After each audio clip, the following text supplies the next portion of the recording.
La dépendance dans les couples. Bonjour, c'est Gaël Huschaino du site potentieldeguérison.com. Alors, si tu n'es pas déjà abonné à ma chaîne, je t'invite tout de suite à t'y abonner et à liker la vidéo. Aujourd'hui, je voulais parler de la dépendance dans les couples. Parce que autour de moi, j'ai vu beaucoup de relations de couple qui vivent cette relation de manière, si tu veux, je te tiens et tu me tiens, quelque part. C'est un peu comme ça. C'est un peu le chat et la souris. Donc, je ne suis pas content de toi, donc quelque part, je joue au jeu de sortir, de m'éloigner de toi pour que tu reviennes. Et une fois que toi tu reviens, ben c'est moi qui reviens, donc tu t'éloignes, voilà. Bref, c'est un truc, en fait, on n'y comprend plus rien, et en fait, où est l'amour là-dedans? Parce que quelque part, quand ça fonctionne comme ça, c'est un jeu de rapport de force. C'est un jeu de pour que tu sois avec moi, je préfère pas te donner de l'amour, pas t'envoyer de l'amour, pas t'aimer, mais te manipuler quelque part. Donc, est-ce que on peut vivre réellement une belle relation de couple de cette manière? Moi, je n'en suis pas sûr, et en tout cas, ce n'est pas ma vision des choses. Ce n'est pas ma vision du couple.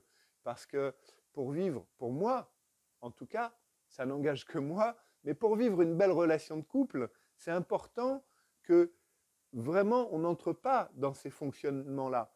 C'est-à-dire que si à un moment donné, tu fais un choix, tu as des choses qui te plaisent, une activité qui te plaît, et que toi vraiment, ça t'apporte vraiment beaucoup de choses à l'intérieur de toi, ça t'épanouit vraiment, et qu'à ce moment-là, ton mari ou ta femme te dit, moi j'aime pas trop que tu fasses ça, parce que si, parce que ça, enfin bon, et la personne trouvera toutes les raisons, ben, il y a peut-être des questions à se poser si tu vis vraiment une relation de couple harmonieuse. Alors maintenant, la question c'est pourquoi tu acceptes ces fonctionnements-là en fait? Parce que tu peux dire oui, ok, je les vis, mais maintenant, pourquoi je les vis? Parce que si je les vis, c'est qu'il y a certainement une raison.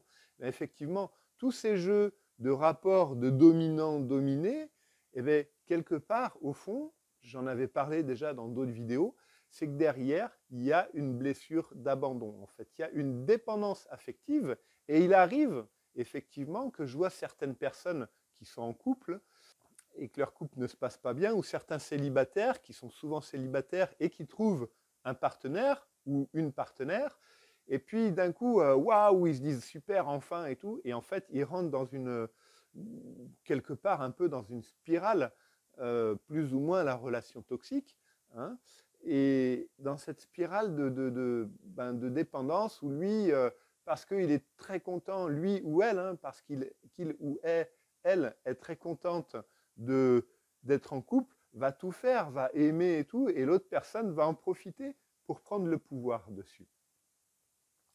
Alors, si cette personne-là, elle fait tout, elle donne tout, peut-être que si tu regardes cette vidéo, ça va te parler. Des fois, tu donnes tout, tu donnes à 400% de ton énergie, tu dépasses tes limites et tout ça. Donc, est-ce que c'est juste aussi pour toi de dépasser tes limites autant que ça? Voilà. Effectivement, quand on est dans une relation de couple, il faut l'entretenir, il faut la nourrir, parce que si tu ne l'entretiens pas, si tu ne la nourris pas, si tu ne nourris pas ton ouverture de cœur, si tu n'entretiens pas ça, effectivement, ça va être compliqué, parce qu'au bout d'un moment, ben, c'est comme un jardin. Le jardin, au bout d'un moment, si tu ne l'entretiens pas, il y a les mauvaises herbes qui poussent. Donc à ce moment-là, ça va finir par des ronces. Donc la relation de couple, c'est pareil. Donc pour l'entretenir, ben, tu vas dire je vais donner, mais est-ce que la personne en face, elle reçoit de manière équilibrée, et est-ce qu'elle te donne, est-ce qu'elle t'apporte autant aussi que toi tu donnes? Alors ça, quelque part, c'est elle que ça regarde, mais toi, si tu donnes trop, c'est que peut-être tu as trop de choses à prouver, tu veux peut-être trop prouver ton amour pour cette personne. Si tu veux, c'est souvent les personnes qui ont des blessures d'abandon assez fortes, on va dire, qui cherchent à donner, à donner, à donner, et qui en arrivent aussi des fois à accepter certaines choses qui sont inacceptables. Voilà, parce que ben, quand il y a quelque chose qui te nourrit énormément et qui ne convient pas à ton ou ta partenaire, parce que il estime que, je sais pas, hein, que voilà, ça ne lui convient pas et il n'aime pas que tu partes comme ça, ou ci ou ça.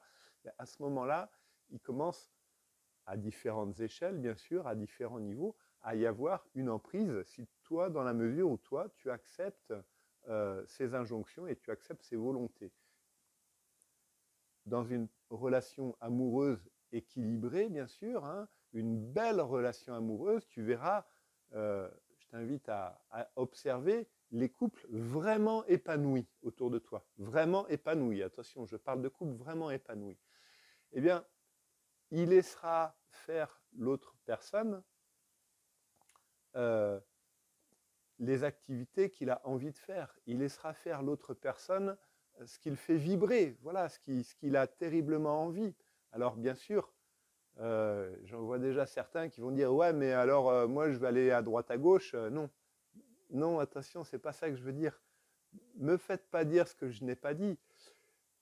Ce que je dis, c'est que dans la mesure où toi tu te respectes et aussi dans le respect de l'autre, c'est ça la relation de couple équilibrée.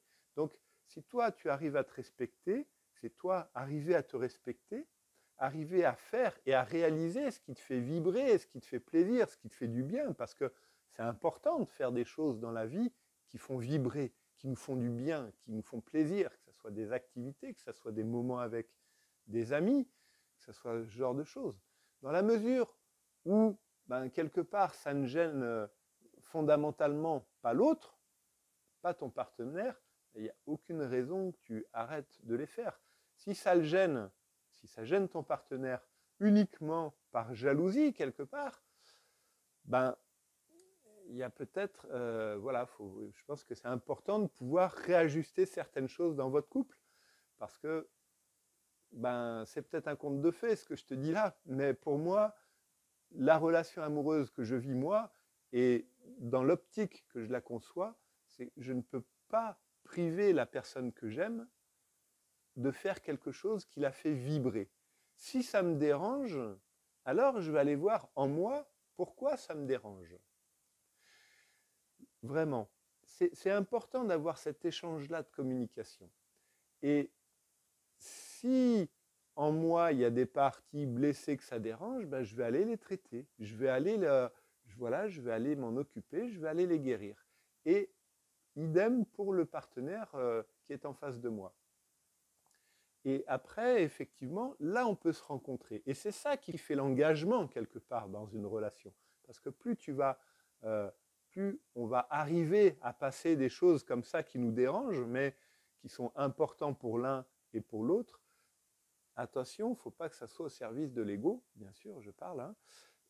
Et plus on va pouvoir grandir et s'élever dans cette relation et apprendre à se faire confiance et à s'aimer véritablement, pas un amour possessif. Alors si cette vidéo t'a plu, je t'invite tout de suite à liker, à t'abonner à ma chaîne si tu ne l'es pas déjà, et moi je te retrouve la semaine prochaine pour une nouvelle vidéo. À bientôt!